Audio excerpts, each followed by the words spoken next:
Daniel Hartwell lay perfectly still in the hospital bed, his eyes closed, his breathing slow and measured. To anyone watching, he appeared to be unconscious, just as he had been for the past 3 days since the car accident. But Daniel was wide awake, listening to every word spoken around him. At 45, Daniel had built a real estate empire through ruthless business practices and an uncanny ability to read people. The accident had been a wake-up call in more ways than one. When he'd first regained consciousness 2 days ago, something had made him keep that information to himself. Maybe it was the painkiller-induced fog. Maybe it was curiosity. Or maybe it was the lawyer's instinct to gather information before revealing his hand. Whatever the reason, Daniel had remained silent and still, letting everyone believe he was still unconscious while he listened to the conversations happening around his hospital bed.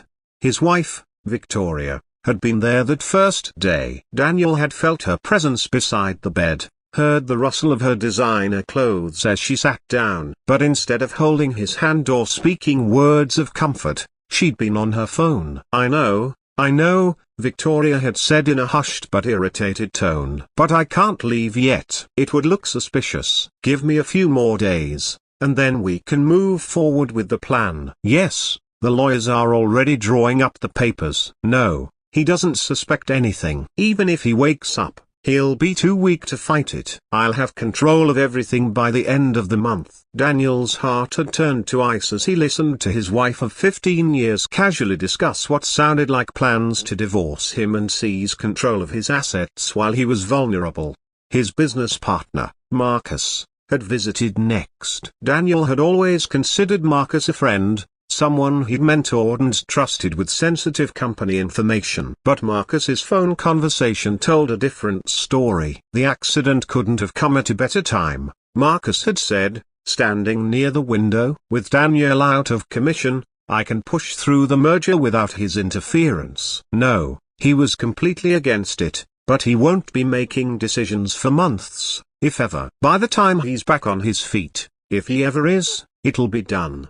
And I'll have majority control. Even Daniel's brother, Gregory, had shown his true colors during a visit. Gregory had always played the role of the struggling younger sibling, and Daniel had helped him financially more times than he could count. But Gregory's conversation with someone on the phone revealed the truth. I've been waiting for this opportunity for years, Gregory had said coldly. Daniel always thought he was so much better than me, so much smarter. Well, we'll see how smart he feels when he wakes up and realizes half his assets have been transferred to pay his medical expenses. Yes, I have power of attorney. No, he signed it years ago, never thinking I'd actually use it. Daniel had lain there, his heart breaking as person after person revealed their betrayal. The people he trusted most in the world were circling like vultures, ready to pick his life apart. But there was one person whose voice he hadn't heard yet, and it was the voice he most dreaded hearing join the chorus of betrayal. Linda Morrison had been his daughter's nanny for the past 5 years,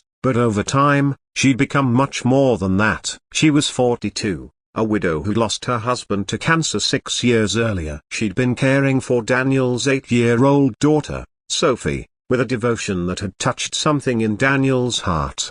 Linda wore simple blue scrubs when she worked, her dark hair usually pulled back in a practical ponytail. She had kind eyes that crinkled when she smiled and a gentle way of speaking that put everyone at ease. She'd been more than a nanny, she'd been a steady presence in their home, someone Sophie adored and Daniel had come to deeply respect.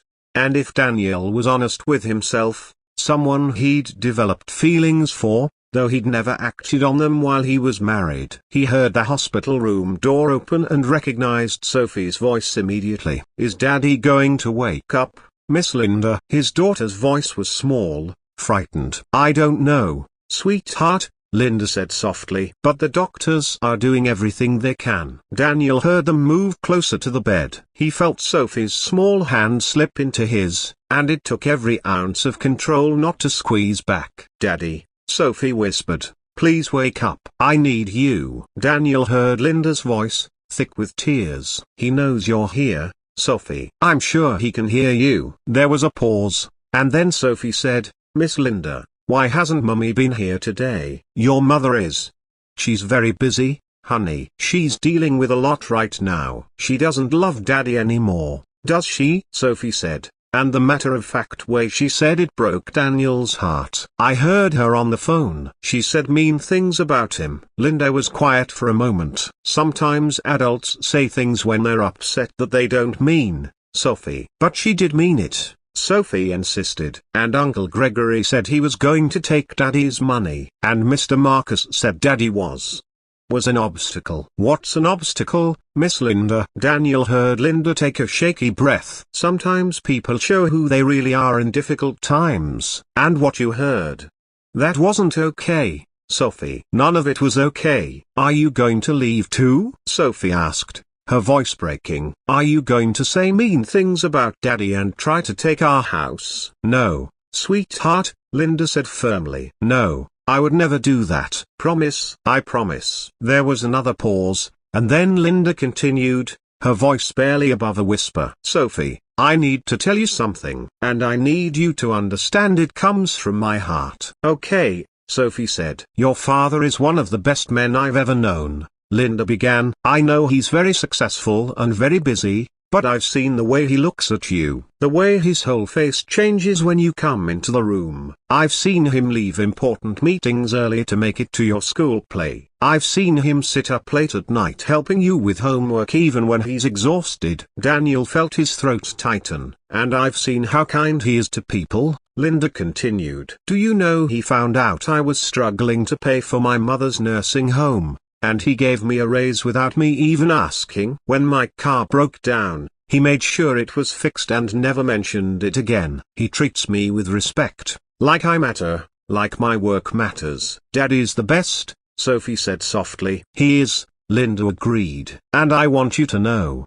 Sophie, that no matter what happens, no matter what your mother or uncle or anyone else does, I'm going to be here for you and your father. Because that's what people do when they care about someone. They don't abandon them when things get hard. They stay. Daniel heard Sophie start to cry. I'm scared, Miss Linda. What if Daddy never wakes up? What if Mommy takes me away and I never see him again? Listen to me, Linda said, and Daniel could hear her moving closer, probably hugging Sophie. Your father is strong. He's going to wake up. And when he does, I'm going to tell him everything that's happened. I'm going to tell him who stood by him and who betrayed him. And together, we're going to make sure you're protected, that you're safe. I promise you that. You really love Daddy, don't you? Sophie said, her child's intuition cutting straight to the truth. There was a long silence. Daniel found himself holding his breath, waiting for Linda's response. Yes, Linda finally said,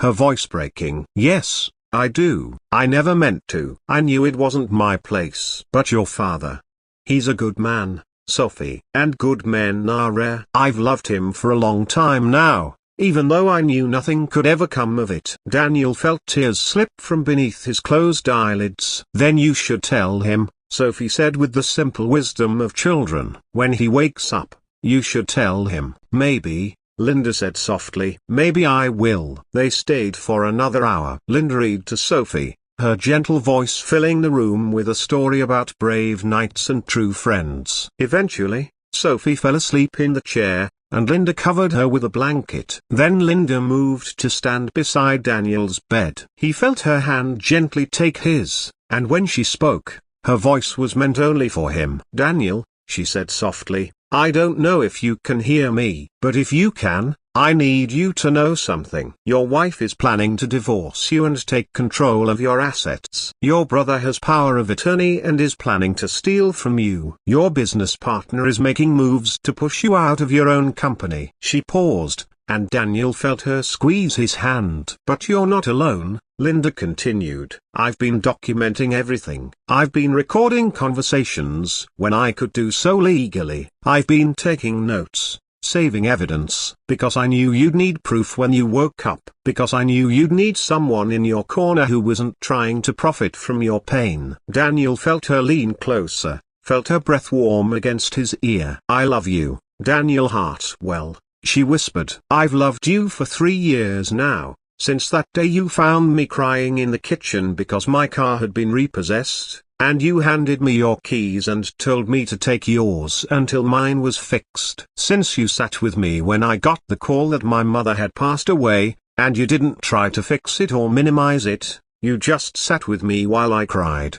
Her voice cracked. So I need you to wake up. I need you to come back and fight. Because Sophie needs her father. And I need you too. I need to know that good men still exist in this world. That not everyone is out for themselves. That love and loyalty still mean something. She pressed a kiss to his forehead, and Daniel felt his resolve crumble. His eyes opened. Linda gasped and stepped back, her hand flying to her mouth. Daniel, oh my God, Daniel. How long? Daniel asked, his voice rough from days of disuse. How long have you known about all of them? Linda's eyes widened as understanding dawned. You've been awake. You've been listening. Since yesterday, Daniel admitted. I heard Victoria's phone call. Marcus, Gregory. All of them. He looked at her, really looked at her, and saw the tears streaming down her face. But I needed to hear what you would say. I needed to know. If I was like them, Linda finished quietly. If I was just another person trying to take advantage of you. Yes, Daniel said honestly. Linda nodded slowly, wiping her tears. I understand. And now you know. Now I know, Daniel agreed. He reached out and took her hand. Linda, everything you said. Did you mean it? She met his eyes without flinching. Every word. Even the part about loving me, especially that part. Linda said softly. I know it's not appropriate. I know you're my employer and you're married and I'm just a. You're not just anything, Daniel interrupted. You're the woman who stayed when everyone else was planning their betrayal. You're the woman who protected my daughter and documented evidence to protect me. You're the woman who. He paused, emotion overwhelming him. You're the woman I've been falling in love with for years but was too much of a coward to admit it. Even to myself. Linda's breath caught. Daniel, I'm getting a divorce, Daniel said firmly. I was planning to ask Victoria for one before the accident. Our marriage has been over for years. We've just been going through the motions. But I kept putting it off because I was afraid of disrupting Sophie's life. Afraid of being alone. He squeezed Linda's hand. I'm not afraid anymore. Over the next few weeks, as Daniel recovered from his injuries, the truth came to light in ways that shocked everyone involved. Linda's documentation proved invaluable. The recordings she'd legally made of Victoria's phone conversations, the notes she'd taken of suspicious activities, the financial records she'd quietly copied when she noticed irregularities, all of it painted a clear picture of the conspiracy against Daniel.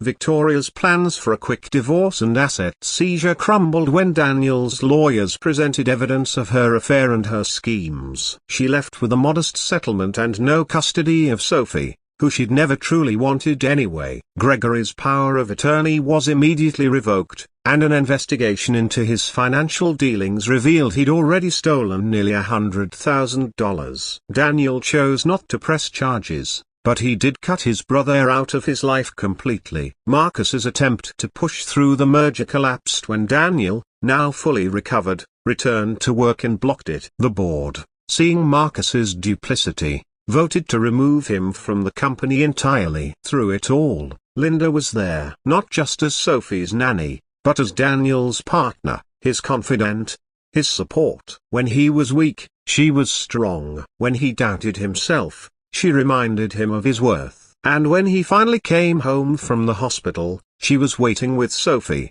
and the house finally felt like a home. 6 months later, on a quiet Saturday evening, Daniel asked Linda to marry him. Not in some grand gesture with cameras and crowds, but in their living room, with Sophie as their only witness. I know we've only been officially together for a few months, Daniel said, but I've loved you for years. You saved my life, Linda. Not just by documenting evidence or protecting Sophie, but by being the one person who saw me as a human being instead of a bank account. By staying when everyone else was planning their exit strategy. Linda's eyes filled with tears, but she was smiling. Yes, she said simply. Yes, I'll marry you. Sophie cheered, and the three of them held each other in an embrace that felt like the beginning of something beautiful. Years later, Daniel would think back to those days in the hospital bed, pretending to be unconscious while the people he trusted revealed their true natures. It had been one of the most painful experiences of his life, but it had also been a gift,